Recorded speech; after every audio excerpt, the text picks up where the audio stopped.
Gravação iniciada. Bom dia a todos. Hoje é dia 26 de novembro de 2024.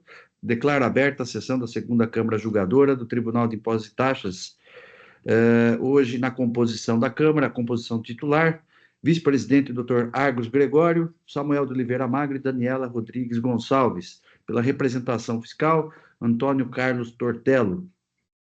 Eu estou como presidente. Nós temos 3 processos em pauta, de modo que vamos iniciar pela inscrição da sustentação oral. Açucareira Quatá, UAIN ao 5, 036, 102. É a única inscrição para a sustentação oral de hoje. Muito bem. O presente processo, ele se refere à falta de pagamento do imposto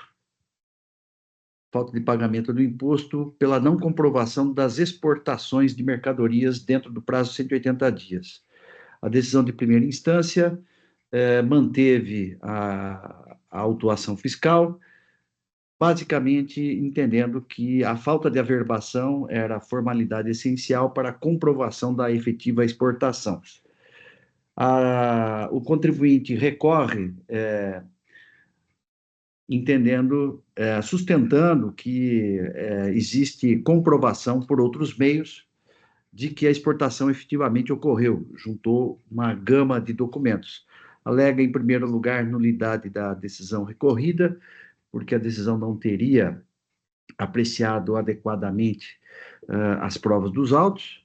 No mérito, insiste no cancelamento do AIN, entendendo que há prova suficiente para a exportação, né, da efetiva exportação, que a exportação ocorreu, né? Também questiona multa confiscatória, juros e pede aplicação do 527-A. Resumidamente, esse é o quanto processado até o momento. Então, eu passo a palavra à ilustre advogada, a doutora Ana Sica, para que apresente a sua sustentação oral pelo prazo regimental de 15 minutos. Doutora Ana, com a palavra.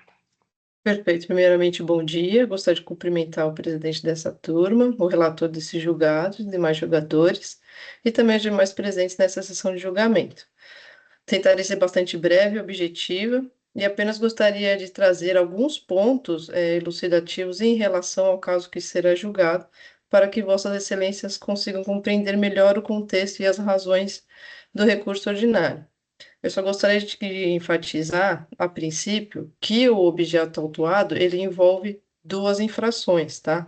Sendo a primeira infração a exigência de ICMS pela suposta ausência de comprovação das exportações das mercadorias indicadas nas notas fiscais de remessa de exportação, e a segunda infração seria a ausência de comprovação das exportações no prazo de 180 dias, tá?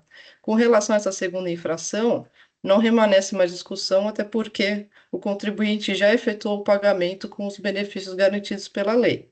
Então, aqui apenas remanesce a discussão com relação à primeira infração relatada e com relação à multa de ofício equivalente a 50% do valor da operação, tá? Conforme brevemente relatado também, a recorrente já buscou rebater nessa autuação, né, e demonstrou que essas operações constituem verdadeiras operações de exportação e estão amparadas, portanto, pela imunidade da Constituição Federal, tá? Esclareceu também que as operações autuadas, elas se tratam de exportações indiretas e que as declarações de exportação, elas foram devidamente averbadas pelo exportador das mercadorias, que nesse caso era uma outra empresa denominada AIB Bioquímica, tá? E que a despeito dessas notas fiscais de remessa à exportação que foram emitidas pela recorrente não terem sido efetivamente referenciadas nas DUIs averbadas, essa omissão não trouxe qualquer prejuízo, pois a efetividade da própria remessa de exportação ela pode ser verificada por outros documentos, que foram devidamente referenciados e colacionados nos presentes autos, tá? Subsidiariamente, de fato, refutou a exigência da multa e dos índices de autorização aplicados sobre ela. Aqui, em benefício do tempo, apenas eu vou enfatizar e seguirei diretamente para a questão atinente ao mérito do recurso, tá? Então, tal como relatado, a recorrente ela faz jus à imunidade tributária disposta na Constituição, que assegura a não incidência do ICMS em caso de operação que se destine em mercadorias para o exterior.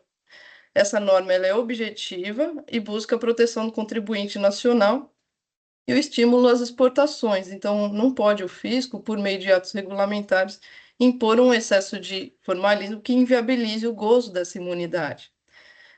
De tal modo que, demonstrado a própria efetividade da exportação, toda operação deve ser desonerada do ICMS, tal como ocorre no presente caso. Ou seja, para dar cumprimento a essa regra, logicamente que o legislador estadual ele criou obrigações acessórias para fins de fiscalizar as operações e garantir que não haja um abuso da norma, né? Então, e essas previsões legais estão especificamente no artigo 439 e 440 do Regulamento de ICMS e no próprio convênio CONFAS de número 84/2009, tá? Então, é essa legislação que atribui ao próprio exportador da mercadoria a obrigatoriedade de elaborar e averbar a DUI. Esse documento, inclusive, na data dos fatos geradores autuados, ele era acompanhado pelo memorando de exportação e pelo registro de exportação. Ou seja, na época dos fatos geradores, a legislação ainda exigia a entrega desses documentos juntamente com a DUI, né, Declaração de Exportação, em complemento, inclusive, à DUI. Então, é importante enfatizar que o caso em tela trata-se de uma exportação indireta e que a operação pelo preenchimento dessa obrigação recairia sobre o exportador, tá? Sendo que a recorrente apenas emitia a nota fiscal de remessa com fim específico de exportação e caberia ao próprio exportador fazer constar essa nota fiscal na própria DUI averbada, o que não ocorreu. Isso, de fato, a recorrente, inclusive, assume que, de fato, não ocorreu a averbação dessa nota na DUI. No entanto, o próprio fiscal esclareceu expressamente que as notas fiscais emitidas pelo próprio exportador, elas foram todas efetivamente averbadas, e que faz prova que o contribuinte, de fato, exportou essas mercadorias, ou seja, essa operação é real e efetivamente ocorreu para todos os fins de direito. Então, em outras palavras, assim, as DUIs, elas apresentadas, elas não contêm a menção às notas fiscais de remessa com um fim específico à exportação pela recorrente, mas a recorrente não tem qualquer ingerência com relação ao próprio preenchimento dessas obrigações no próprio sistema do Siscomex.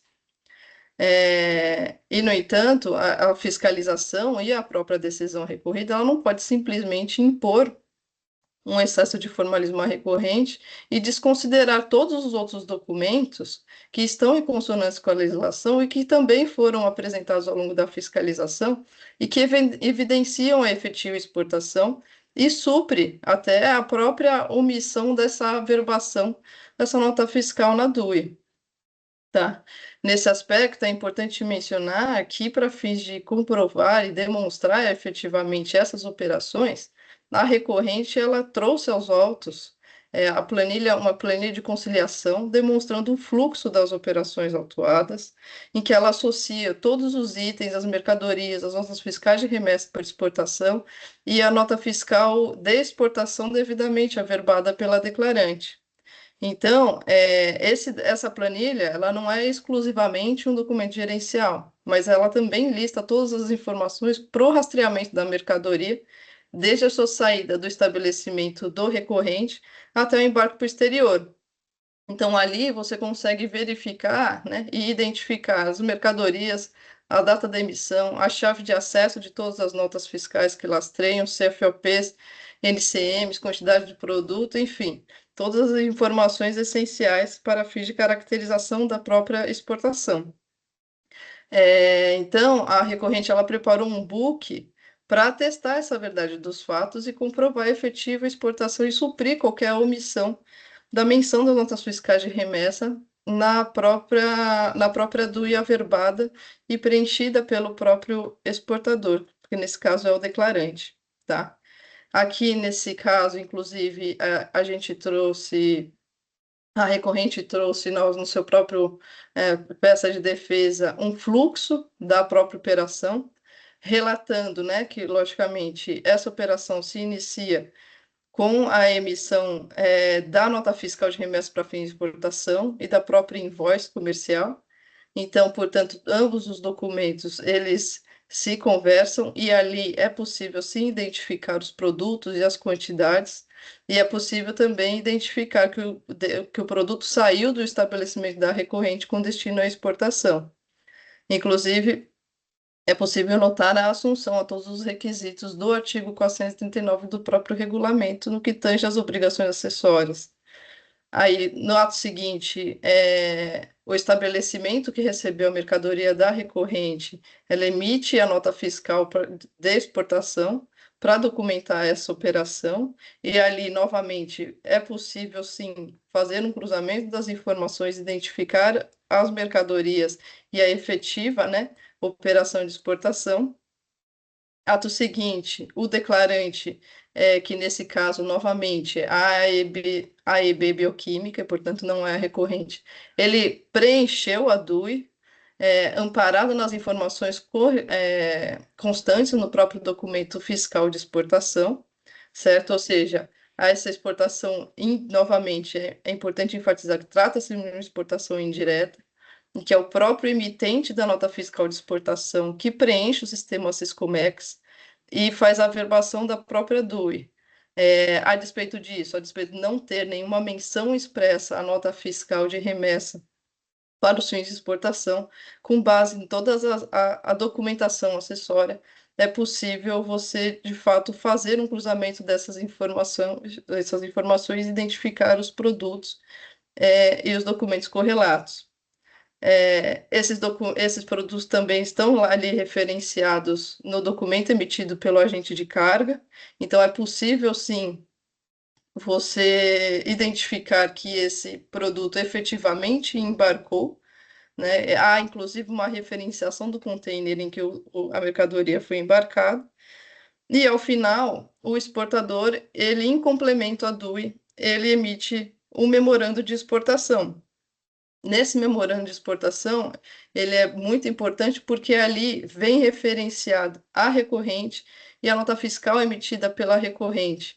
Então, esse memorando de exportação, ele meio que faz um resumo e comprova essa operação de exportação. Ele conecta tanto a nota fiscal de remessa emitida pelo recorrente, quanto a nota fiscal de exportação, a qual foi efetivamente averbada na DUI, e demonstrando que estamos diante de uma operação de exportação para fins de aplicabilidade, fins de aplicação da própria imunidade do ICMS. Aqui é importante destacar, por fim, que os dispositivos que tratavam acerca do memorando de exportação e do registro de exportação, eles apenas foram revogados com o advento do convênio 170 de 2021. Então, à época dos fatos, o memorando de exportação era sim suficiente para demonstrar a efetividade da exportação e assegurar a imunidade do ICMS. Assim, é possível afirmar que o exportador ele supriu a omissão da referenciação da nota fiscal de remessa à exportação na DUI com a emissão do próprio memorando ao longo de todo o período atuado, deixando bem claro que o remetente era a recorrente e que essa operação não haveria ICMS. Então, entender o contrário seria ignorar a verdade material dos fatos de formalismo moderado que norteia o processo administrativo fiscal, especialmente nesse cenário em que a averbação de embarque poderia ser comprovado por outros meios, até mesmo mais contundentes e efetivos do que a própria DUI.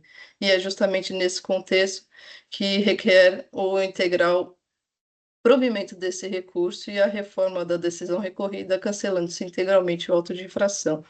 Era o que eu tinha a expor.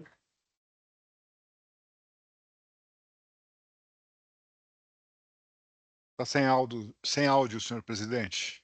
Opa, desculpe, agora que eu vi. Obrigado, Tony. Cumprimento a doutora Ana pela sustentação oral, bem clara aí os esclarecimentos, né, da sua tese, mencionando aí a documentação, e também as fases, né, de todo esse processo, né, de exportação aí, conforme consta do recurso.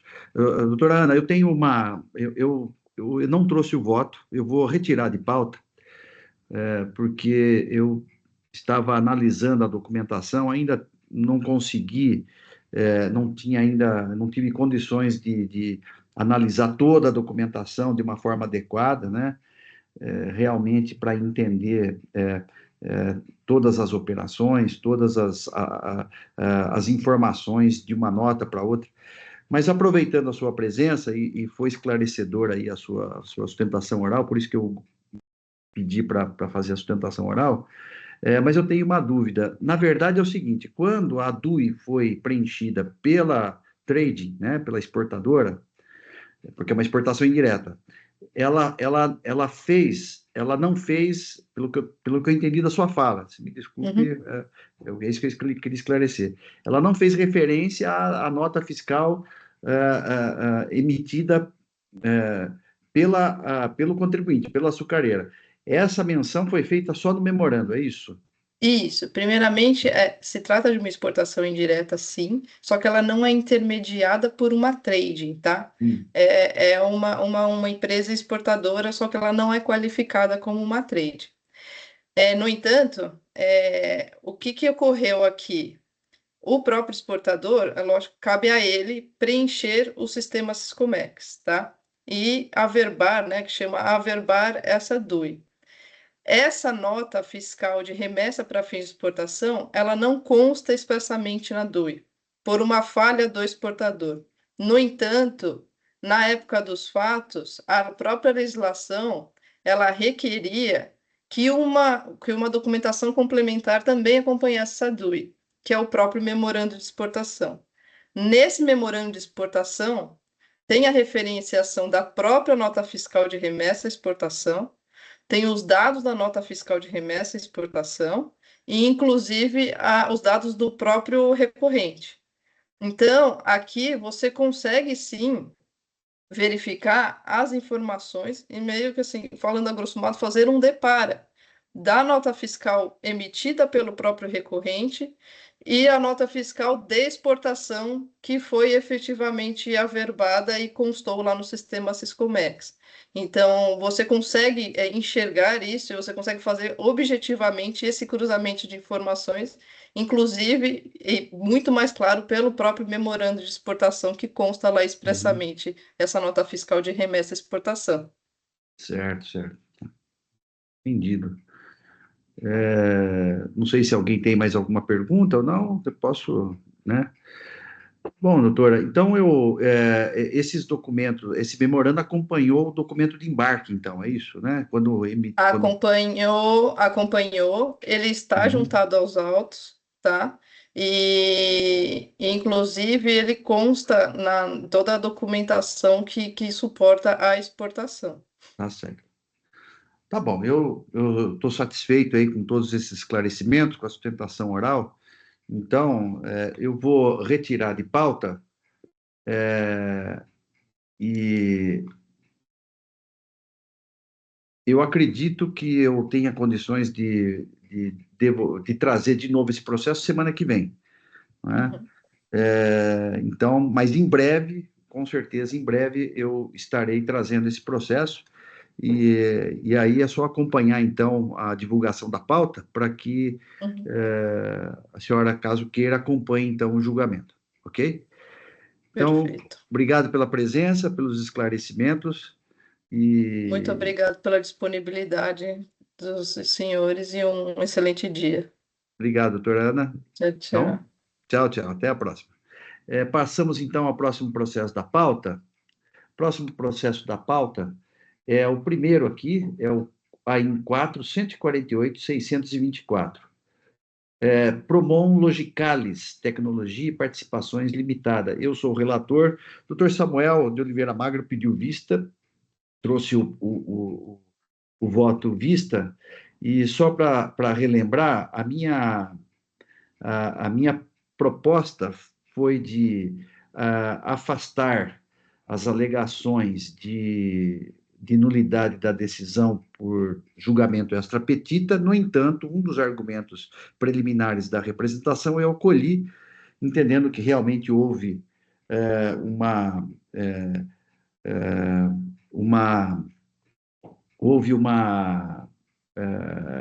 fundamento surpresa, né? E eu fiz uma proposta de converter o julgamento de diligência para abrir oportunidade para a representação se manifestar, né? Sobre um fundamento novo trazido pela representação, pela decisão de primeira instância. Essa foi a minha proposta. Doutor Samuel, nós tivemos um debate, o doutor Samuel pediu a palavra, e estava tendente a anular a decisão, ao invés de converter em diligência, né? Então, diante desse breve relato do processado, né, eu passo, então, a palavra ao ilustre juiz, doutor Samuel de Oliveira Magro, para que apresente seu voto. Obrigado, senhor presidente. Bom dia a todos os membros da Câmara, à representação fiscal, ao Oswaldo. Senhor presidente, essa matéria que já foi bem discutida, eu acho que vocês já tiveram acesso ao meu voto, então acho que seria dispensável a leitura dele, que, em suma, eu consolidei no voto aquela discussão que tivemos aqui, né? Que eu entendo que há, sim, uma nulidade parcial nessa decisão de primeira instância, que não poderia ser, de alguma maneira, resolvida aqui por esse órgão de julgamento, né?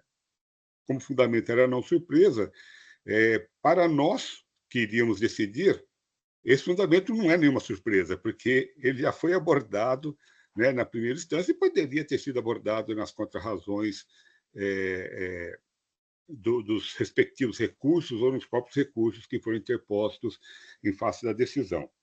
Primeiro que eu entendo que o caso aí seria o caso de retorno realmente para a primeira instância, para que o juiz decidisse novamente a respeito, né, dessa matéria, porque ele fez uma decisão, né, ele proferiu uma decisão fundamentada em um fundamento, né, baseado em um fundamento que a lei proíbe, que a lei impede, né? Então, esse, em suma, é o meu voto, já tiveram acesso, e essa é a minha proposta, então, de retorno dos autos para complemento de julgado, né?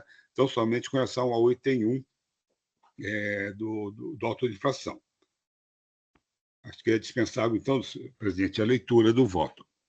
Obrigado.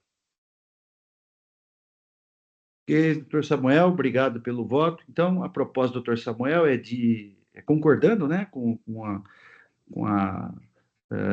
o relator, mas, ao invés de converter em diligência, retornando à primeira instância para que o julgamento seja complementado. É isso, né? Muito bem. Então, o processo está em discussão. Presidente, se me permite, primeiro, bom dia a todos, bom dia aos componentes desta Câmara, bom dia à representação fiscal, a todos que nos dão suporte e aqueles que eventualmente nos assistam. Presidente, com relação a essa questão, eu ponderei um pouco e eu realmente tendo a acompanhar o doutor Samuel, mas eu até levantaria aqui uma terceira sugestão. Não raro a gente enfrenta alguma dificuldade quando temos, por exemplo, uma decisão da Câmara Superior mandando que se retornem os autos para complemento de julgado, né? Porque, por vezes, os assuntos são intrincados e já se decidiu a outra parte ganha alguma dificuldade para ser decidida, uma vez que vista isoladamente no acato de uma ordem de complemento de julgado. Eu não sei se o doutor Samuel concorda com esse tipo de visão, mas eu acho sim que quem deve, entre aspas, sanear este problema que existe, assim por dizer, no processo, realmente é o juízo de primeiro grau. É ele que deve oportunizar ali as partes a sua manifestação para que, na minha leitura, e dentro desse contexto, para que nova decisão seja dada, levando-se em consideração, sim, aí todas as manifestações, como de costume, né? eu tenho esse receio de que o complemento de julgado, por vezes, venha um pouco a permitir alguma confusão, alguma redução naquilo que poderia ser argumentado tanto pela representação fiscal quanto pela parte. Portanto, eu levanto aqui a questão se o doutor Samuel concorda ou não. Na verdade, perfeita a sua decisão, mas no caso final do dispositivo, para que retorne aos autos para que nova decisão seja proferida, né? Tomando em conta o contexto apresentado, tomando em conta, ou não tomando em conta nada, mas, enfim, no sentido de que, claro, se saneie o processo, se assim entendido por viciado, e eu concordo, mas determinando ali nova decisão, porque, ainda que seja totalmente idêntico o conteúdo, e eu entendo a ideia do complemento, é que por muitas vezes a coisa vem um pouco confusa para a gente, assim como a ordem da superior chega para a gente e nos causa ali, muitas vezes, alguma dificuldade, talvez possa causar alguma dificuldade ao julgador de primeiro grau, ou mesmo as partes. Bom, tá mandando complementar, mas né, fala, não fala, enfim, não sei, gostaria de ouvir o doutor Samuel nesse sentido, é só uma sugestão, eu me sentiria muito mais confortável em acompanhá-lo no caso de realmente, manda dar uma nova decisão, e não somente o complemento. Mas, mesmo se mantiver o complemento, eu vou acompanhá-lo. É só realmente um fomento à discussão aqui, até para ver a posição dos colegas. O doutor Samuel pediu a palavra? Senhor presidente, o que o doutor Aires colocou, na verdade, eu concordo plenamente com ele. Foi, na verdade, um tema de longa reflexão, né? Quando que, na verdade, essa figura de complemento de julgado, ela, dentro do TIT, ela praticamente ele veio junto com o sistema EPAT, né? Essa prática, olha, anula tudo, anula em parte, e aí como é que fica, né? E, naquele momento, tinha toda essa reflexão que o doutor Aires colocou e com a qual eu concordo plenamente, né? No entanto, a prática, na verdade, acabei embora eu naquele momento, eu me posicionava assim, anula tudo, né? E volta tudo. A prática acabou até por perder esse entendimento nas votações, né? Acabei assumindo essa possibilidade do julgamento, da anulação parcial, vou colocar assim, com retorno de julgado, um complemento de julgado, né?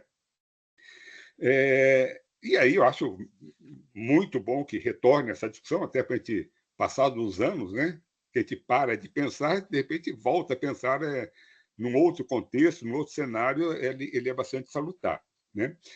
No caso aqui, particularmente, eu tenho... E aí, um dos motivos por que também mudei as minhas decisões é que, inicialmente, você pode pensar o seguinte: olha, do ponto de vista prático, não vai... eu anular integralmente não vai fazer grande diferença. Por quê? Porque essa decisão volta para o mesmo julgador. Ele vai perceber que o vício está no item 1, ele simplesmente vai fazer um copia e cola com relação ao todo o resto e vai mudar o item 1. Né? Do ponto de vista prático, é assim que deveria, ou que normalmente acontece. Só que o segundo problema: e se esse jogador aposentou? E se esse jogador não está mais na atividade de julgamento, está em outra atividade? Ou seja, se esse processo não retorna para o mesmo jogador, né? Então, aquela parte que a gente entendeu não viciada, né? Que, por enquanto, nós entendemos, nós só, no caso, não analisamos todo o AIM, né? Ou toda a decisão, mas já foi analisado pelo menos a parte de validade, ela já foi analisada, tanto que o relator, ele já, doutor Edivaldo, ele já afastou algumas nulidades suscitadas pela representação, né? Aí ele falou, com relação ao item 2, eu não lembro exatamente quais itens, mas tem lá mais 2 ou 3 itens que ele já analisou a validade daquela decisão e já afastou qualquer vício que tem ali. E eu estou acompanhando o relator nesse entendimento. Então, ou seja, nós já identificamos o seguinte, olha, o vício está no 1. O que isso quer dizer? Isso quer dizer o seguinte, que com relação ao item 1, né, como nós estamos decidindo o item 1, não poderíamos constituir um reformar-se impégios se a gente manda tudo de volta e quando voltar tudo pode mudar, porque o novo jogador ele não está adscrito à decisão anterior. Ele vai, obviamente, decidir como ele quer decidir. E, de repente, tudo pode mudar. Ou seja, aquilo que a Fazenda ganhou, ela passa a perder, aquilo que o contribuinte ganhou, ele passa a perder, inverte tudo. Né? Ou seja, eu tenho, literalmente, sem um fundamento válido, acabei por anular algo que não tinha vício, né? Me parece que eu só posso anular algo viciado, né? Algo nulo, né? Se eu já reconheci aqui, ou pelo menos se eu nem entrei na análise se uma decisão é válida ou não, eu entendo que eu não teria fundamentos para anular essa decisão, para permitir, ou pelo menos para permitir, né, alguma alteração nessa decisão que não constituísse aí um possível reformar-se impérios. Então, esse foi o motivo porque também eu comecei a mudar. Né? Por quê? Porque para a Câmara Superior é muito simples esse entendimento, porque lá tem coisas que realmente ela não vai decidir, então ela tem que mandar de volta para ter decidido. É o caso, por exemplo, olha, nós aplicamos aqui na Câmara que decaiu uma parte ou o auto decaiu, aplicando 140. Aí quando ela vai lá e fala, não é o 140, é o 173. Né? Ela não vai analisar todas as provas para ver se de fato ela tem que mandar de volta para complemento de julgado. Então, na posição da Câmara Superior, é muito simples, né? É fácil de ver isso. Já no nosso caso, que também analisamos provas, que também podemos, que a gente recebe toda a parte, nós recebemos toda a decisão, ela é completamente possível de reforma para a gente. Para a Câmara Superior, não. Só é passível de reforma aquilo que ele conseguir comprovar, dissídio jurisprudencial e tudo mais. Né? Mas para nós, não. Toda a matéria é devolvida para a Câmara Ordinária. Então, para nós, fica realmente muito difícil. E por isso que assim, eu tenho a tendência também a concordar com o doutor Argos, ou pelo menos pensava, como ele colocou aqui, e eu acho salutar que a gente retome essa discussão aqui, e gostaria também de ouvir aí, o doutor Argos já pediu a palavra, acho que o debate vai ser legal aqui na Câmara. Não, apenas um contraponto, doutor Samuel, é que da mesma forma que este processo pode retornar a outro julgador, que inclusive pode se posicionar com relação aos outros itens ou às outras matérias a serem discutidas de forma totalmente diferente, impégios ou não vem bem ao caso, mas pode sim se pronunciar de uma maneira totalmente diferente. Eu levanto aqui o seguinte cenário de que esta ida e volta deste processo, se ela demorar mais de um ano, nós já estamos praticamente em dezembro, pode ser que retorne para um julgador aqui do Tite que não pense como o doutor Pérez, de já ter afastado aquela segunda ou terceira argumentação. Então, na verdade, se nós nos prendermos na possibilidade de que, eventualmente, um julgador possa ser novamente convocado ou substituído e que a decisão dele pode acontecer a mesma coisa aqui no retorno, portanto, é um raciocínio quase que ad infinitum, porque a gente vai ficar pensando nas possibilidades e talvez elas não se concretizem, mas, na verdade, é mais firmar a posição mesmo pessoal e, eventualmente, a posição da Câmara no sentido de, ok, vamos anular somente essa parte? Anula somente essa parte, ok, a despeito do meu entendimento ser diferente, mais uma vez, sempre prevalece a colegialidade e que prevaleça aqui, portanto, o entendimento da Câmara, né?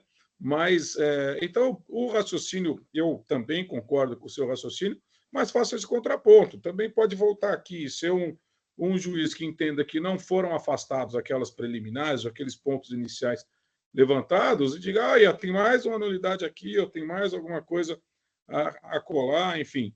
Então, a verdade é só mesmo para fomentar aqui o debate. A minha posição pessoal, ela não, se fosse um juízo singular, ok, seria assim que eu iria me manifestar, mas sendo aqui colegiado, está tudo certo, que a Câmara decidir. Mas, de antemão, com todas as vênias aqui, eu já entendo pela correção da medida proposta pelo doutor Samuel, doutor Pérez, com todas as vênias aqui, mas no sentido de que uma diligência para se abrir...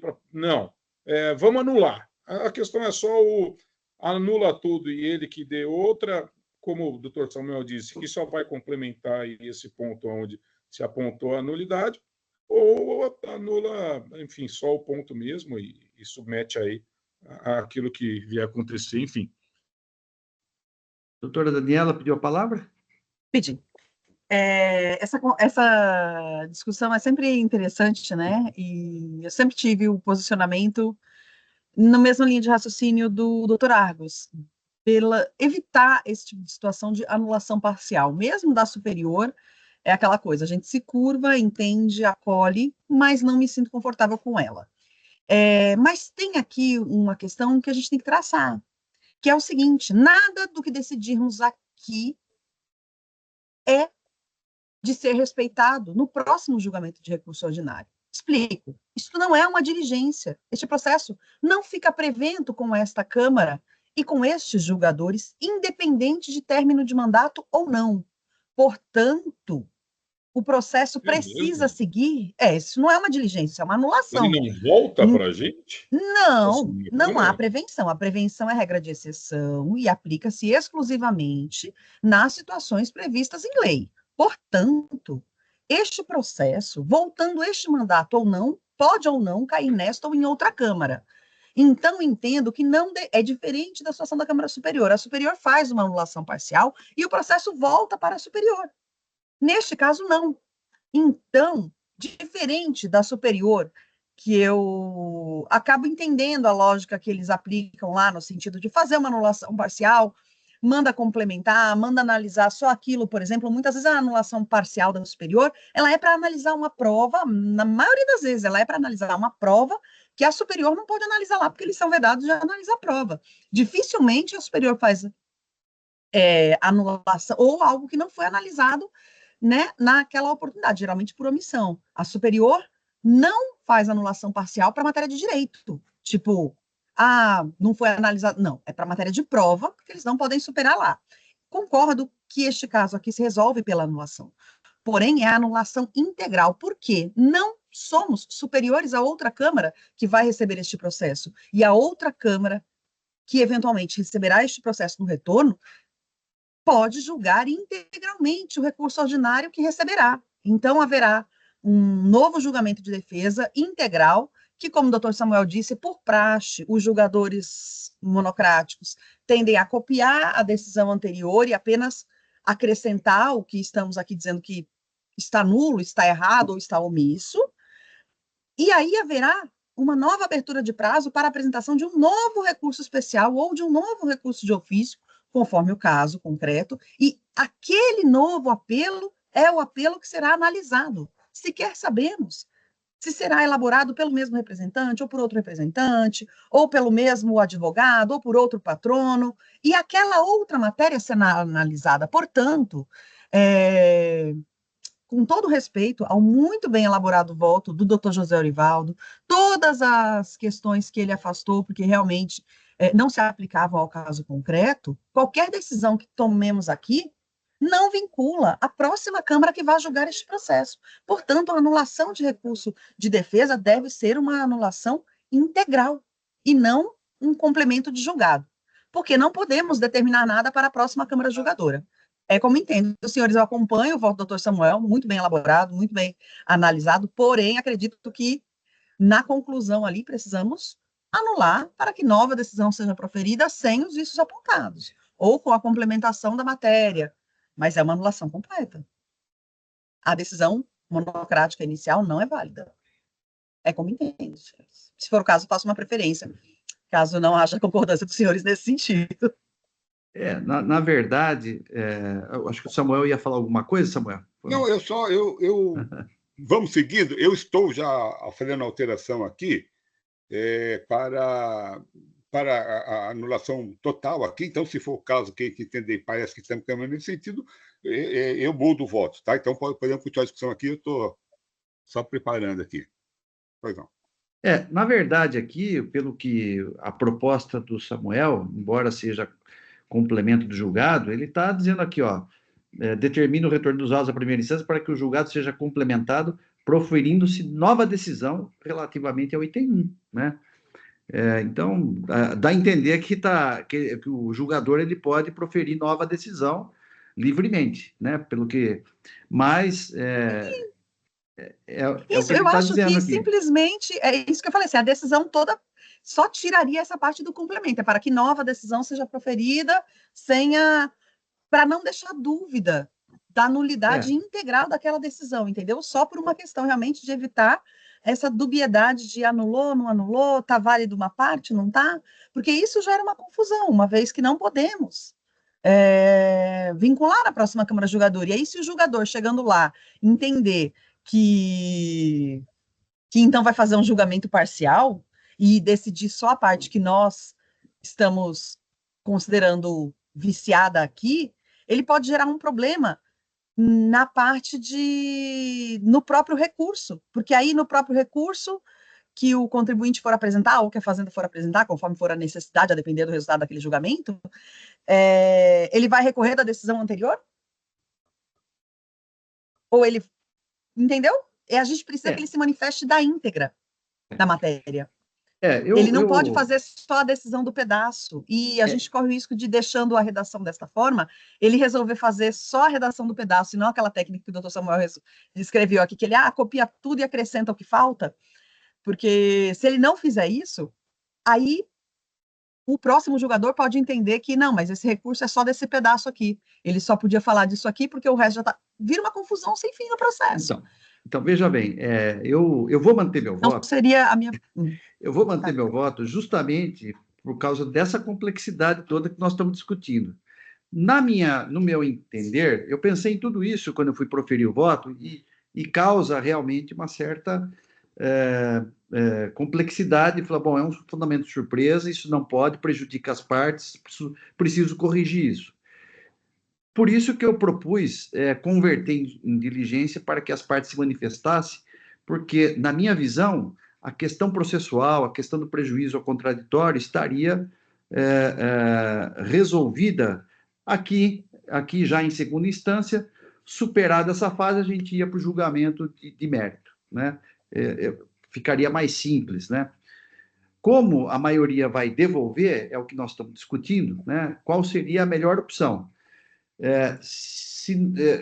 O fundamento surpresa, na verdade, você pode enxergar de duas maneiras. Ou ele contamina toda a decisão, né? Porque todos os fundamentos eles estão entrelaçados, né? Então, aí você anula tudo. Ou você pode pensar o seguinte, olha, tudo que ele colocou na decisão, uma parte da decisão está dentro do princípio do contraditório, não há prejuízo, só essa parte que foi acrescentada ou colocada pela decisão que houve acarretou aí esse vício, né? Um vício parcial. Se a gente entender que é um vício parcial, o julgador, se ele insistir em manter essa decisão, se ele entende que é relevante, ele vai ter que converter em diligência para que as partes se manifestem, para depois ele vir julgar, considerando essa norma que ele invocou na decisão que a gente está questionando aqui. Então, esse retorno dos autos, né? Eu acho que ficaria mais simples anular tudo, né? Anular tudo, né? Por isso que eu entendi de converter o julgamento em diligência, converter o julgamento em diligência aqui na Câmara por causa disso, né? Mas eu acho que a nossa preocupação aqui é sanear o processo, né? Então, eu acho que as duas eu acho que as duas maneiras seriam suficientes. Mas, no caso aqui, a maioria venceu aqui para retornar em primeira instância, que também é uma forma de sanear. Então, eu acho que é importante a gente conduzir assim, né? O Samuel, você precisa de habilitação, Samuel? Eu preciso, eu lhe pedi isso, presidente. Que habilitasse aí para eu alterar. Isso, Eu comecei a falar aqui, esqueci de habilitar você. Não, sem problema.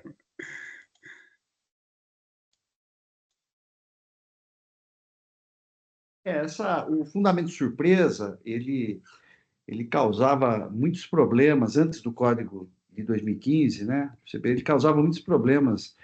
Essas questões iam parar no STJ, né? lá em Brasília. E muitos processos eram anulados, processos de 10, 15 anos, 20 anos, eram anulados por conta desse problema, que aí veio o código CPC e para tentar resolver aí essas questões que muitas vezes existem fundamentos que não estão conectados com a causa de pedir, né? E que realmente se eu soubesse que o julgador ia por esse lado, eu queria argumentar isso e aquilo para falar, olha, não é bem assim, a prova foi feita, enfim, tem umas variáveis aí, são muitas, né? Então, eu acho que esse dispositivo ele pode causar tumulto no processo, mas ele garante aí, né, o contraditório, né? Uma forma de garantir o contraditório em decisões dessa natureza. Bom, então o Samuel já habilitou aqui, então ele alterou para anulação de decisão anterior, fase de defesa.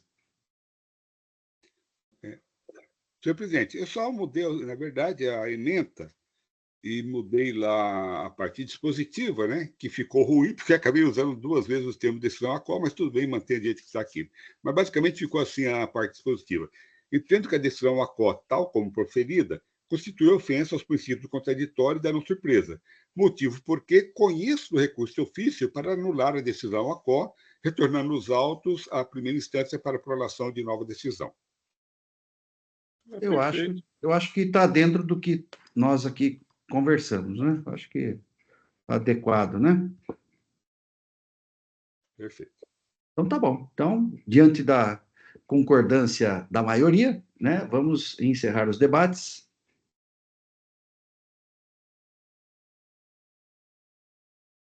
Aguardando confirmação para quórum de votação. Todos confirmados. Processo em votação.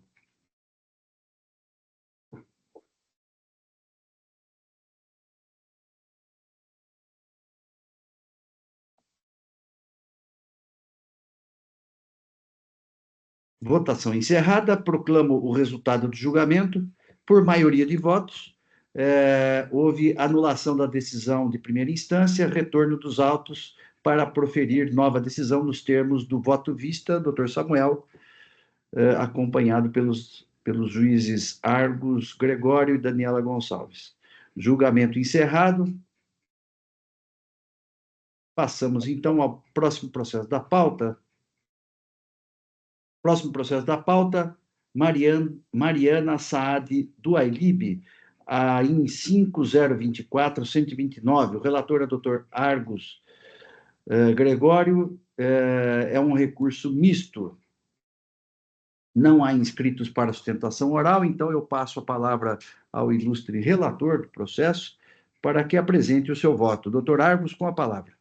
Bem, obrigado, presidente. Este caso é um caso de cobrança de ITCMD de pessoa física por transmissão de cotas no exterior, né? E em brevíssimo resumo, seria exatamente este.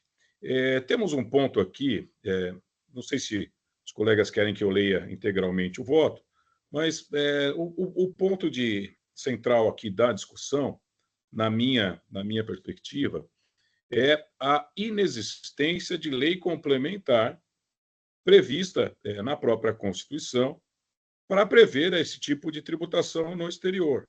Até hoje nós não temos, né? Quando da autuação, também não. Há ali uma discussão central, porque esse tema já foi levado ao Supremo Tribunal Federal, já foi decidido em sede de repercussão geral, né, o tema 825, em que textualmente se definiu, olha, não é possível a cobrança de TCMD sem ali aquela existência de lei complementar, ou seja, é uma questão de princípio da reserva legal. Muito bem. Só que nasce uma segunda discussão, que é a respeito da modulação dos efeitos dessa decisão, dizendo o seguinte, olha, essa decisão modula-se os efeitos dessa decisão a partir da data de tal, né? Eu de muito, aí é uma questão até acadêmica, quer dizer, eu de muito entendo que a modulação de efeitos de uma decisão do Supremo, ela existe para dar uma ordem ao sistema e impedir, por exemplo, que o contribuinte, neste caso se tratando de contribuinte, então numa matéria de direito tributário, que o contribuinte busque o judiciário alegando alguma outra coisa que eventualmente tenha sido decidida, né? Por isso, o judiciário decide uma causa, leva, né, tem relevância a questão do eventual prejuízo à ordem econômica, à ordem social, por aí vai, e aí modula os efeitos, dizendo, olha, eu reconheço isso aqui, mas, olha, isso aqui provoca efeitos a partir daqui. Isso é uma discussão doutrinária muito longa, muito conhecida por todos, enfim. Posso dizer que, em direito tributário, e essa matéria em particular, a doutrina fala de maneira em uníssono, né, no sentido de que modulação não valida inconstitucionalidades, né? Modulação não valida ausência de cumprimento de preceito constitucional, modulação não valida a ausência de norma, e por aí vai, né? Então, a discussão deste caso é exatamente esse. Existem duas posições muito bem colocadas, a posição da representação fiscal, no sentido de que, a despeito do entendimento do STF, ele foi modulado, portanto, se aplicaria de determinada data para frente, o que não é o caso dos autos, portanto, não se aplicaria. E a minha posição, que não é a minha posição, mas é uma posição, como eu disse, de há muito, e de toda a doutrina, de todos os institutos que eu faço parte, das faculdades, e, enfim, é uma questão teórica, de tese, no sentido de que a modulação não vai convalidar efeitos de inconstitucionalidade. Então, o meu voto vai nesse sentido. Eu vou tentar aqui resumir, a não ser que os colegas dispensem a leitura e a gente passe a discussão, mas talvez seja interessante, não sei, fica ao critério de vocês. Presidente, fica ao seu critério. Eu posso tentar ler de uma maneira resumida, né, cortando aqui os detalhes que eu sempre coloco, de páginas, de referências, tal. Posso tentar resumir aqui. É um recurso misto, né? Então, aqui eu cito o parecer em recurso de ofício, aquilo que ele fala, aquilo que ele não fala, e por aí vai. Ao final, também pedindo o não provimento do recurso ordinário, e por aí. Então, com relação também ao recurso ordinário, cito aqui o que foi dito, quais são os argumentos, o que falou, o que não falou, onde estão esses argumentos e tal. Eu passo aqui após o pois bem, né, para quem, se vocês estiverem lendo os votos. Eu coloco aqui, ó, sem qualquer rodeio, deixando já gravado meu profundo respeito ao exercício intelectual trazido à baila pelo culto representante fiscal, de sua tônica ouso discordar. Discordância esta que refletirá nos pontos satelitais apresentados em sede de recurso de ofício, mesmo ocorrendo em relação aos argumentos manejados junto ao apelo ordinário. Passo imediatamente à justificativa do meu entendimento. Eu vou fazendo alguns cortes. Aponto que a realidade que extrai dos presentes autos se reveste de complexidade jurídica, que reside precisamente na intersecção entre princípios constitucionais tributários, modulação de decisões do STF e interpretação da legislação estadual sobre transmissão patrimonial. Mencionado por ambas as partes, deixe assentado que o tema 825 de repercussão geral julgado pelo STF no recurso extraordinário tal, relatoria do ministro Dias Toffoli, representa marco fundamental na tributação de doações internacionais, estabelecendo critérios decisivos para a cobrança de TCMD.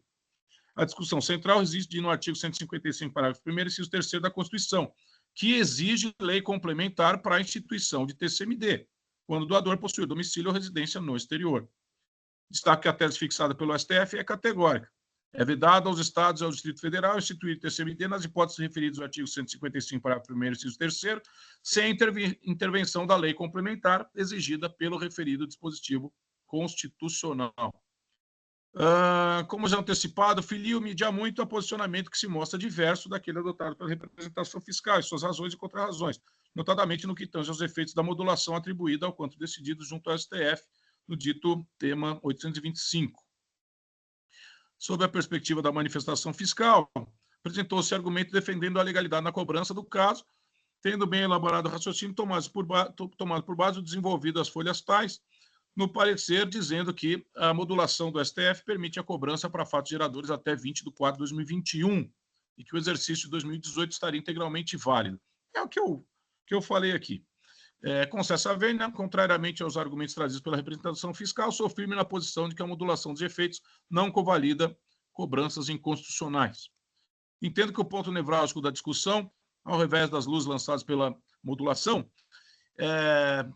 trazendo o case, né, do tema 825, é a inexistência de lei complementar específica que dispõe sobre o tema e manifesta confronto e desobediência com o comando constitucional arriscado em Assembleia Constituinte.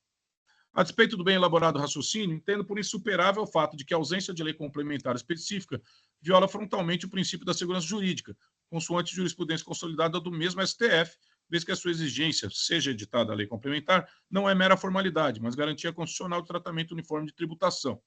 Nessa esteira, tem para mim que o núcleo da tese suscitada pela representação fiscal, qual seja, que a modulação permite cobrança de fatos geradores anteriores a 20 de 4 de 2021, só se sustenta se forem levados em conta 3 pontos factuais inafastáveis. São eles: a modulação não convalida a cobrança inconstitucional, a inexistência de lei complementar permanece e o princípio da não surpresa fiscal prevalece.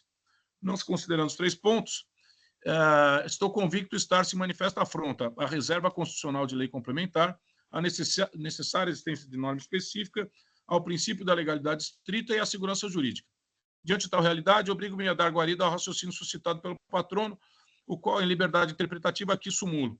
Eu dei um texto aqui. A modulação do tema 825 do STF não convalida cobranças de TCMD sobre doações internacionais sem lei complementar específica, prevalecendo os princípios constitucionais da legalidade, segurança jurídica e não surpresa fiscal. E assim penso sobre a matéria, cuja perspectiva conclusiva se pauta na contemporaneidade da interpretação da melhor doutrina e jurisprudência, ainda que por muitos tida por garantista, mas que em busca da proteção do contribuinte, da limitação ao poder tributário, da exigência da regulamentação específica e no respeito à complexidade das relações internacionais, se firma em 5 princípios estruturantes, quais sejam: legalidade estrita, segurança jurídica, não surpresa fiscal, capacidade contributiva e vedação ao confisco. Por outra banda, deixo igualmente consignado em reforço que a ausência de lei complementar em doações internacionais não representa lacuna legislativa, mas impossibilidade constitucional de tributação, configurando verdadeira garantia fundamental do contribuinte. E o pensamento que firme no parágrafo precedente encontra eco e inspiração na mais avalizada doutrina. Cito aqui Luciano Amaro, que vai dizer: a exigência da lei complementar para a tributação internacional não configura obstáculo burocrático, mas garantia de tratamento isonômico à segurança jurídica. Cito Roque Carrasa: não há competência tributária sem lei complementar específica, especialmente em situações que envolvam transmissões internacionais. Cito Hugo de Brito Machado: a ausência de lei complementar não pode ser suprida por interpretações administrativas ou judiciais, sob pena de violação direta da Constituição. Vou além. Obriga-me a consciência a fazer menção ao professor Paulo de Barros Carvalho, cito aqui a obra, quando ele diz que quando o consagrado mestre não só caracteriza a modulação como técnica de gestão das consequências jurídicas, como de modo enfático ressalta que os efeitos ex nunc não legitimam cobranças pretéritas, por força da prevalência dos princípios constitucionais tributários sobre os efeitos da modulação.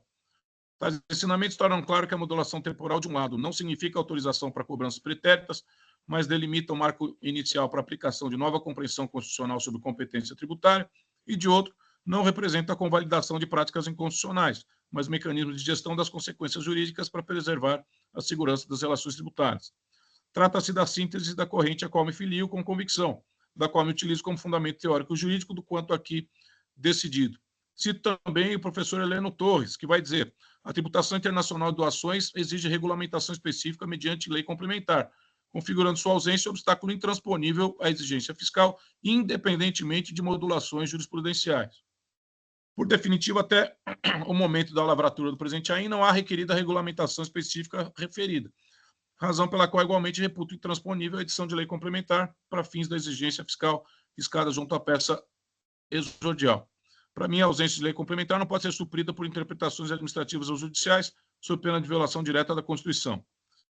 Se, por um lado, a decisão no tema 825 é categórica ao vedar a cobrança de TCMD sem lei complementar, especialmente em doações internacionais, por outro, a modulação temporal não convalida cobranças anteriores, mas apenas delimita perspectivamente a necessidade de lei complementar.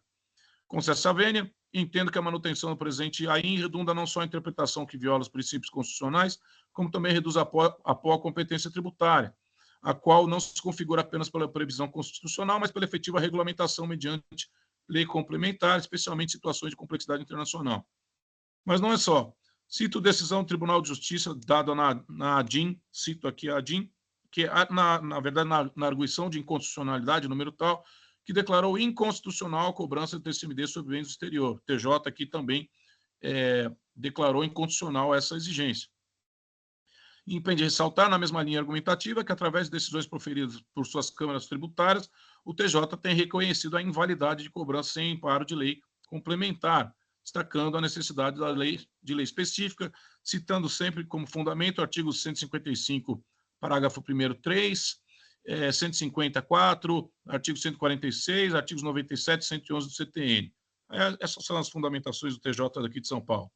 Cito também do STJ o RESP 1692023 e cito também o agravo regimental no RESP 1851615. Decisões aqui do STJ no mesmo sentido.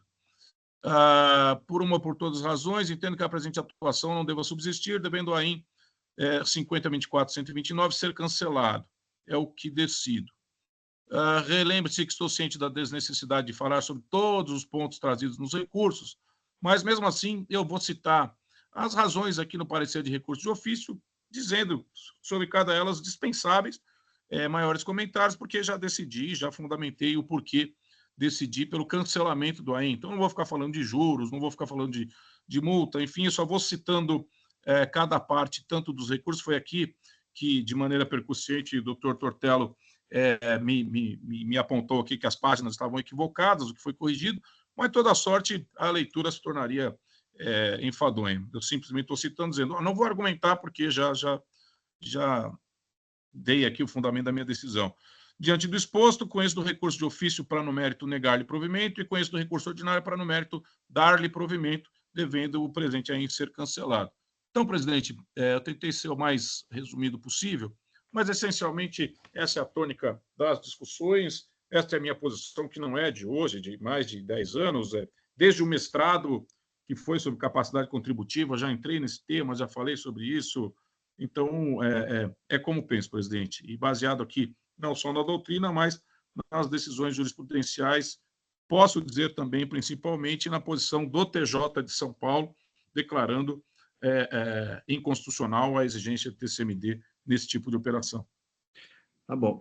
Ficou o voto, a proposta, então, do doutor Argos, é de cancelamento do auto de infração, né, a despeito da modulação, e a representação, na verdade, vem em sentido contrário, né, que teria aplicação aí, literalmente, aí, aos efeitos da modulação. O doutor Samuel Magro pediu vista. É isso, doutor Samuel? Senhor presidente, que, na verdade, parabenizo, né, o doutor Argos, o voto dele sempre é muito rico, né, na verdadeira lição, o que ele coloca aí. E eu peço vista, eu tenho, não necessariamente para, ao final, discordar do doutor Argos. É que essa matéria, na verdade, eu tenho entendimento sobre ela, mas já faz tanto tempo que eu não pego nenhum caso de TCMD, ou seja, antes mesmo, a própria decisão aí que ele cita, né, do RE, do STF, já é nova em termos do tempo que eu coloquei. E eu acho que seria um momento de revisitar a matéria, né? Por isso que eu estou pedindo vista. De antemão, assim, tem algumas discordâncias, né, quando coloca em relação à própria a modulação, né, dos efeitos da decisão. Eu tendo a discordar desse entendimento de que ela não... É verdade que a modulação ela tem um mínimo de interpretação, que é o seguinte: olha, anteriormente à data que eu, órgão de julgamento, decidi, a minha decisão nada disso. É o que está dizendo. Então, ao aplicar, contrariamente a uma decisão do STF, eu não estou legitimando nada. O órgão de julgamento que é certo, olha, anteriormente a isso, eu nada disse. É isso que ele está dizendo, né? Então, eu não posso tomar as palavras dele para situações em que ele mesmo está falando que ele não está falando, né? Então, mas apesar disso, obviamente, né? E tem uma outra questão também, que é a própria questão da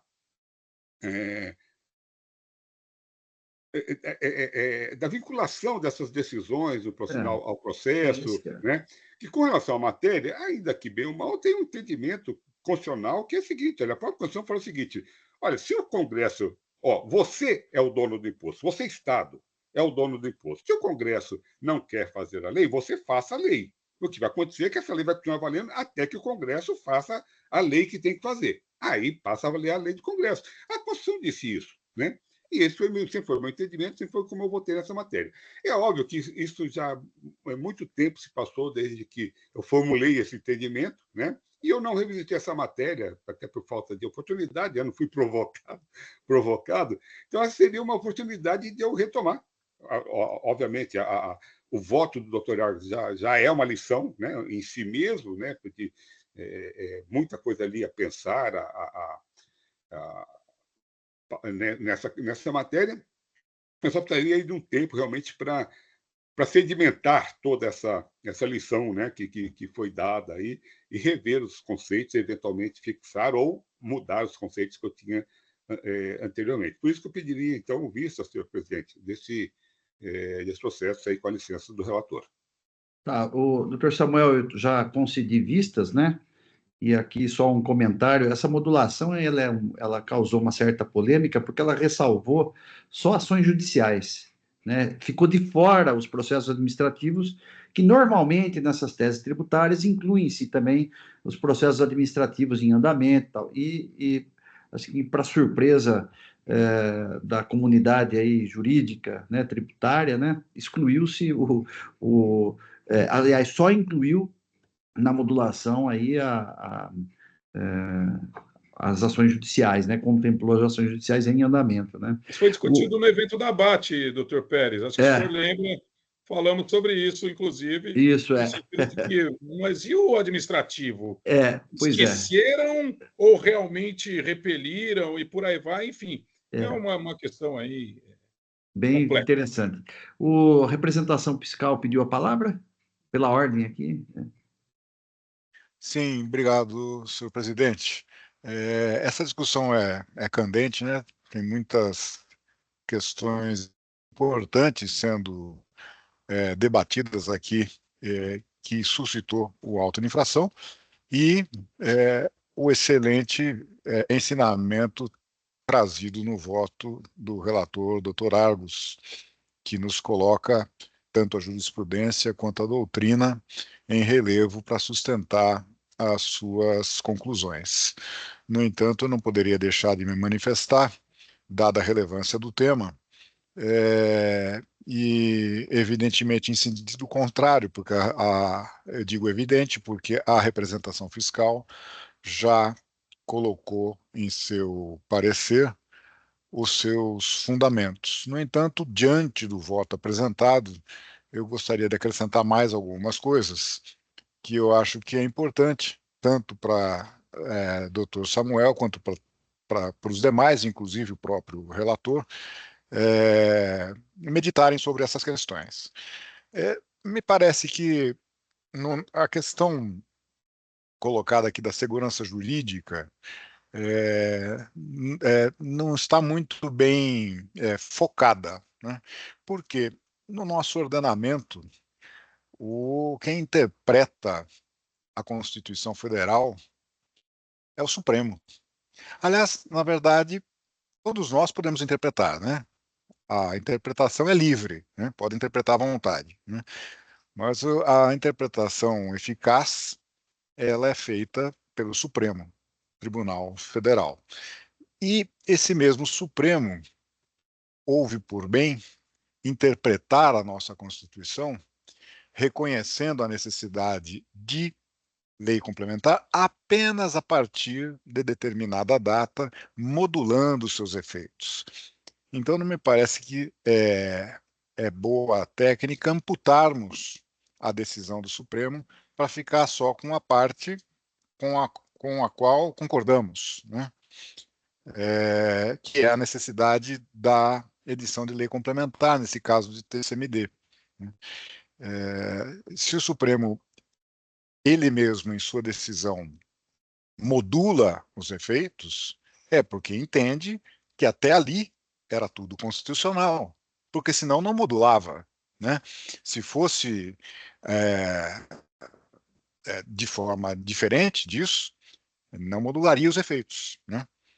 Simplesmente declararia inconstitucional com todas as consequências daí decorrentes. Porque também há questões aí importantes no sentido divergente da conclusão do voto do senhor relator, que é justamente a omissão do Congresso Nacional em legislar, em fazer a lei complementar e a eventual validação, né, legitimação das instâncias estaduais para que legislassem na ausência ou na omissão da lei complementar federal. Né? Então, esse seria um ponto que eu acho relevante de não menosprezar ou não diminuir a importância da modulação dos efeitos determinada por quem legalmente está com a incumbência de interpretar a Constituição Federal. A outra coisa, mais doméstica, diz respeito do seguinte: boa parte do voto, o cerne do voto, né, o core do voto apresentado, ele trata de questões de eventuais inconstitucionalidades. E todos nós sabemos que o artigo 28 da nossa lei, da nossa lei processual, do processo administrativo paulista, tributário, impede que afastemos a vigência de lei por supostas inconstitucionalidades. Então, teríamos aí duas questões que eu julgo relevantes. A primeira, de fundo, que diz respeito a enxergar a decisão do Supremo em sua completude, né? Inclusive com a modulação dos efeitos, que faz parte da decisão, ela não é um apêndice, né? E a segunda coisa é a fundamentação do voto que alcança essa questão da inconstitucionalidade da lei estadual, que está fora da competência deste tribunal. Então, teríamos essas duas questões que eu julgo relevante colocar para os senhores meditarem, sabendo que esse é um tema controverso, e mais do que controverso, um tema bastante cheio de nuances, né? Quer dizer, tem muitas questões aí envolvidas, né? Então, com todo o respeito ao voto do Dr. Agos, a quem quero cumprimentar, inclusive, porque um voto dessa qualidade enseja discussões de melhor qualidade como essa que estamos vendo aqui. E por aqui encerro a minha intervenção. Muito obrigado, senhor presidente. Obrigado, doutor Antônio Carlos. Pela ordem aqui, a doutora Daniela pediu a palavra.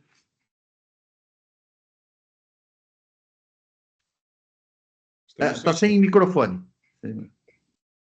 Não, tudo bem, doutor José Orivaldo. Eu achei que eu já havia até abaixado, porque o meu comentário seria justamente sobre essa questão desta modulação que protege quem entrou com processo judicial e não protege quem quem optou por debater o assunto no contencioso administrativo, como se o contencioso administrativo oferecesse ao litigante uma proteção menor do que a proteção oferecida pelo debate no judiciário, né? Então, aquele contribuinte que foi diretamente discutir o assunto no judiciário ganhou uma proteção além da proteção oferecida por quem tentou a discussão no contencioso administrativo.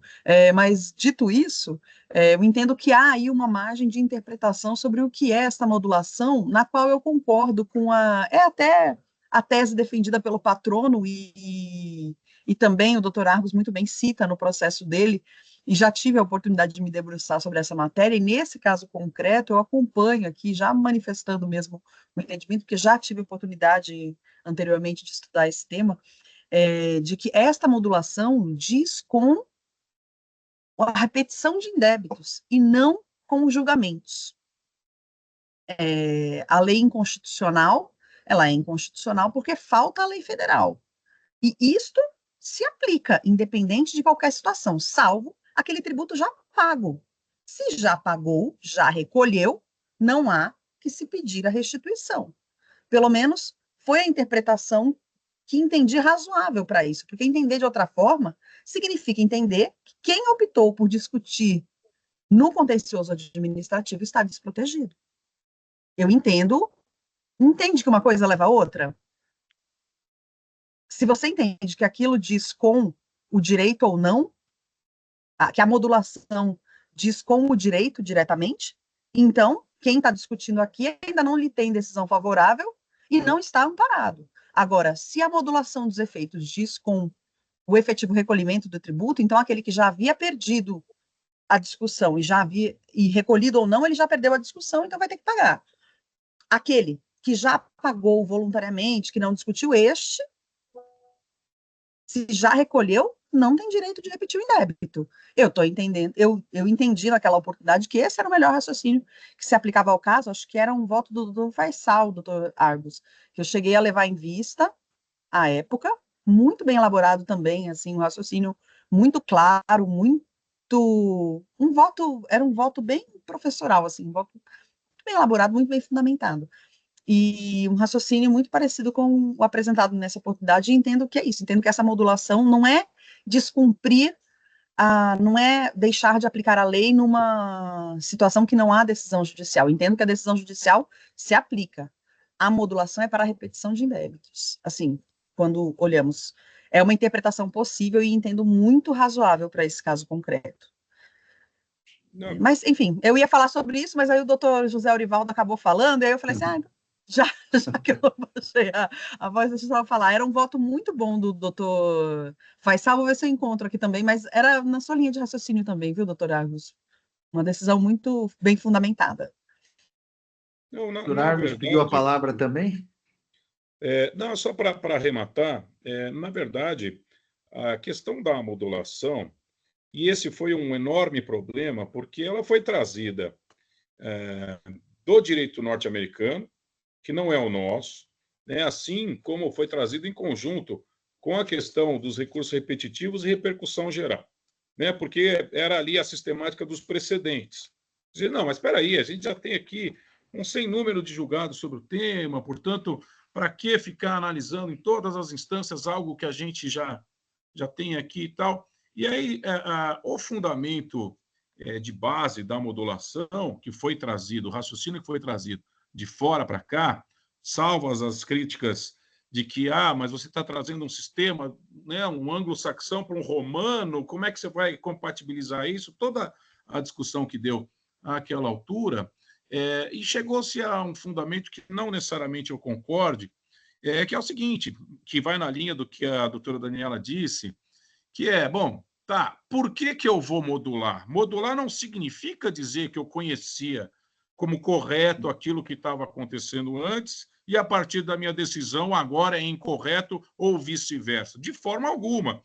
Eu estou declarando é inconstitucional a cobrança do ITCMD. Ponto. Não tem momento de inconstitucionalidade. Ou é inconstitucional ou não é inconstitucional. Aí vem a discussão. Sim, essa declaração gerará efeitos econômicos e sociais. Então, se eu declaro inconstitucional, o mundo inteiro vai entrar com um processo pedindo repetição de indébito e falando, eu quero meu dinheiro de volta. Era inconstitucional. Portanto, a modulação vem como uma trava para que não se busque o judiciário pleiteando alguma coisa que decorre dos efeitos daquela decisão, como, por exemplo, a declaração de uma inconstitucionalidade. É inconstitucional. Beleza, eu quero meu dinheiro. Não, não, não, não, não. A despeito de ser inconstitucional, para a garantia da ordem econômica e social, e no caso da ordem jurídica, porque enxurrada de processos, nós estamos falando de um país que tem ali mais de 100 milhões de processos, né, que é o Brasil. Então, o Supremo decide a modulação falando, tá, quem estava discutindo, e aí também pecou, só no judiciário, está valendo, continua essa discussão no judiciário, ele vai ser albergado aí por, entre aspas, algum direito, mas quem não estava discutindo, e se discute o quê? O pagamento ou não do tributo. Se eu paguei, eu quero de volta, se eu não paguei, aí seria uma prevenção, mas enfim, né, como preventivo, um ato preventivo, talvez uma declaração de inexistência de relação jurídica, enfim, mas é judicial, e diz o seguinte, olha, então, ó, daqui para frente, beleza, está resolvido, daqui para trás, quem pediu, pediu, quem não pediu, não pede mais. É isso, é por uma questão prática, para se dar os efeitos dessa decisão. Não significa dizer, olha, eu declaro que é inconstitucional a partir de hoje. Não, eu declaro que é inconstitucional porque é inconstitucional. Ponto, não é temporal. Se fosse assim, olha, vai ser inconstitucional só daqui a... Eu declaro hoje com validade de 2 anos. Isso não existe. É inconstitucional, ponto. E sempre foi. Vai na mesma linha do raciocínio que o fisco usa e que nós nos curvamos, no sentido de declarar a nulidade daquela inscrição estadual do cidadão. Você está declarando algo que já aconteceu lá atrás. É nula desde sempre, por isso retroagem os efeitos. É a mesma coisa. O Supremo, quando declara inconstitucionalidade de alguma norma, esta norma é inconstitucional, ponto. Não é desde hoje, não. Para fins de aplicação, ok, quem quiser processar o Estado e pedir o dinheiro de volta, não pode mais. A partir de agora, não pode mais. Quem pediu, pediu. Quem não pediu, não pode mais. E mais ainda, há uma outra discussão acadêmica que diz, bom, a modulação ela impõe um limite só ao contribuinte. Então, tem críticas à modulação em matéria tributária que diz, pô, mas por que só limite para o contribuinte? Né? Justamente nesse sentido, o contribuinte não pode pedir aquilo que foi decidido quando foi modulado. Dali para trás ele não pode. Ah, mas isso não é justo, é justo, não é justo. Enfim, e só para concluir, a questão trazida pelo Dr. Tony com relação à inconstitucionalidade, eu, no meu voto, não digo que, e não trago, não levanto questão de dizer, olha, isso aqui é inconstitucional, não vou aplicar. O que eu digo é, já houve arguição de inconstitucionalidade levada ao TJ de São Paulo, que é o nosso judiciário, que já atestou como inconstitucional a exigência de TCMD nesses casos. Então, assim, o que eu estou mencionando estou cumprindo, inclusive, decisão do TJ.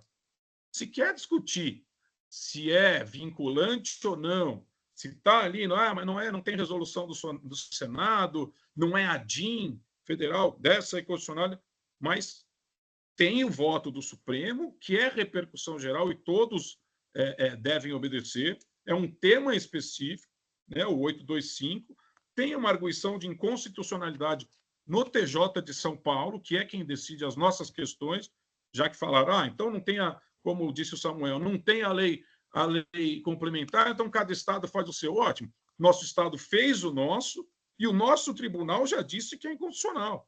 Então, não estou levantando nenhum incidente de inconstitucionalidade por minha iniciativa, o que eu estaria impedido pelo artigo 28. Eu não fiz isso. O que eu disse olha, inclusive atente, e eu coloco aí, não estou sozinho no entendimento, E tem mais, inclusive atente-se que o próprio TJ, já em arguição de inconstitucionalidade, já declarou que é inconstitucional. Portanto, era só esse complemento, mas é evidente, são teses divergentes, o debate é sempre riquíssimo. Fico curioso aqui para saber a posição do doutor Samuel lá na frente. Realmente, a gente está revisitando um tema, eu também não enfrentava esse tema faz tempo, mas, de toda sorte, está aqui, acho que as posições estão colocadas. É muito bom, sempre é muito bom esse debate. É isso, presidente. Tá bom, muito bem. Eu acho que debatemos bastante. Pelo jeito, vamos continuar debatendo quando o voto vista vier, né, Samuel? Eu também teria algumas considerações para fazer, mas eu acho que, diante do pedido de vista do Samuel, eu acho que é desnecessário a gente, né? Mas o fato é que a modulação tem efeito vinculante, né? Não tem jeito, né? Isso é inegável, né? Mas, enfim, vamos então. Parece que eu vi a Daniela levantar a mãozinha, mas acho que desistiu, Daniela, ou não? Não, eu achei que eu estava abaixando e levantei. Ah, tá bom. Então tá, joia. Então tá bom. Então vamos. Então o processo sai em vista para o doutor Samuel Magro. Estou encerrando o julgamento, né? Diante do encerramento deste julgamento, né, que terá prosseguimento em breve, estou encerrando a sessão de julgamento, cumprimos a pauta, estou encerrando o julgamento de hoje, ou a sessão da segunda Câmara, e declaro, então, encerrada a sessão da segunda Câmara Julgadora de hoje. Eu peço, então, agradecendo a todos, aqui os presentes e os que não ouvem, e peço, então, que o Oswaldo encerre a gravação, por favor. Encerrado, presidente.